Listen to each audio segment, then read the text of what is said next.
So I think I've mentioned it before in the past, but I've done a lot of public speaking over the years. And one of the things a lot of people ask, are there any really good examples you can cite of someone giving like a really good public speech that you can learn from? And there is. And it ties into this absolutely beautifully. Because there is a guy that probably growing up in the UK, you never really got to experience. The guy was called Mr. Rogers. I can't remember the name off the top of his real name off the top of my head, but there is a guy who understood child programming, and especially early years, like child programming for kids, that got this on a big fundamental level. Like in America, he is still like an institution. A lot of people grew up absolutely loving and adoring him. And then there was a time, I think it was back in the 80s, I believe, where, again, right wing government going to pull public service broadcasting funding. And up goes Mr. Rogers. And oh boy, if you want to watch an example of just pitch perfect public speaking and like changing people's minds, knocked it out of the park. Because the lead senator that he'd been speaking that was there, right on the spot, just goes, changes his mind. Literally just says, yeah, you've just won your changed my mind and you've just got your money.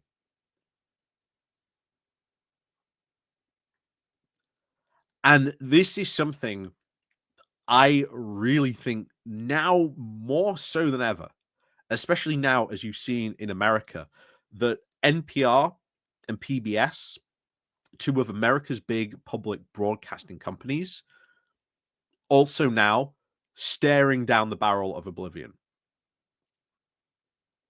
Why?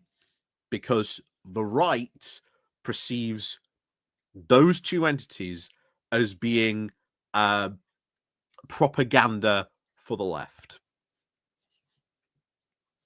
Now, I guarantee you, again, not familiar with the programming of NPR or PBS, but I guarantee you, you could find a ton of programs that right wingers absolutely love on those networks. I can guarantee you. But I really do sympathize because a lot of people in the broadcasting industry, especially in America, probably about to lose their jobs. Sesame Street being potentially quite the big one, although Sesame Street has been in trouble for a number of years now. But losing, PBS and NPR, that spells almost the end for Sesame Street. That is almost the end for that. And in a really bizarre, strange post, like they had like Elmo create a LinkedIn page to try and raise awareness about this. They had cited, Elmo was losing his job, but he was looking forward to like, new opportunities on this. And the thing is, right wingers took that and like laid in to a puppet of all things. Bizarre, but there you go. And I want to bring this back over to our shore, our island, and the BBC, bastion institution it should be. And I am a very big defender of the BBC. Does it have its faults? Absolutely. Absolutely it has its faults, but it is an institution we should be defending. Why?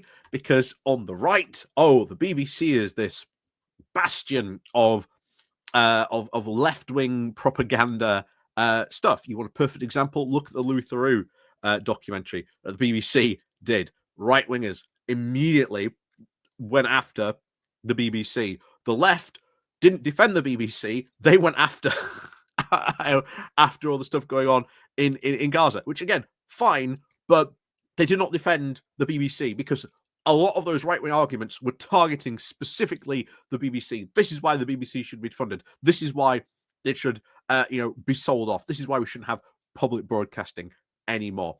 Meanwhile, of course, you look at the left, and some of their arguments are like, wow, well, the BBC is this bastion of right-wingers. I've said this before. The BBC is damned if it does, damned if it doesn't. Because you take a look at Question Time. Oh my god, look at all these right-wing guests they have on Question Time.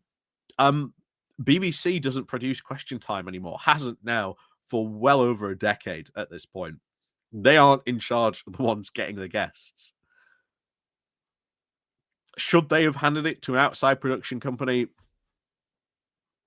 Again, I don't know. Probably not. But classic example of where we should be defending, I think, the independence, not only of just the BBC, but the value of public broadcasting and what it can bring. And it can bring a balanced, very much often unbiased approach to news in general. And this is why it annoys both sides, because when they do something, one side goes, all right, we'll go, well, that's just biased. That's just left-wing propaganda. And then the left will come out and just go, that's biased. That's right-wing propaganda. And again, BBC, damned if it doesn't, damned if it does. And are there examples of where there have been biased reporting? Absolutely.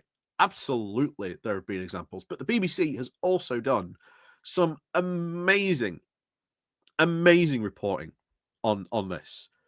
Not only that, but you look at local radio, something else that not a lot of people bring up. The local radio stations up and down the country, very much in some cases, most people lost the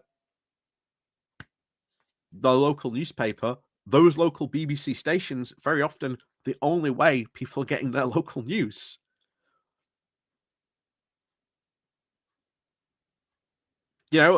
People forget that the BBC is more than just, BBC 1, 2, 3, etc. Although BBC 3 doesn't exist anymore, but there you go. So yeah, it's one of those things I really, really do think we really should be defending as a core concept, that we should be defending public broadcasting, that we should have entities that governments should fund, and that those entities should be independent of the government, again, as the BBC is, so that it can have an independence, so that it can be unbiased, so that it can fulfill its main purpose, especially the BBC's, which is to educate, entertain, and inform. I will always say, the BBC does those things to varying degrees at time. But hey, as I said just a moment ago, sometimes the BBC is damned if it does, damned if it doesn't. But goddamn, should we be defending the BBC? We should be defending the BBC all the time and our public broadcasting, because once something like that gets sold off or disappears, it's gone. And trust me, there are a lot of very big money interests that would love to come in and swoop up and buy the BBC. So always bear that in mind of what you could lose once it's gone. So as always, let me know what you think down below. And of course, as always, we'll see you all next time.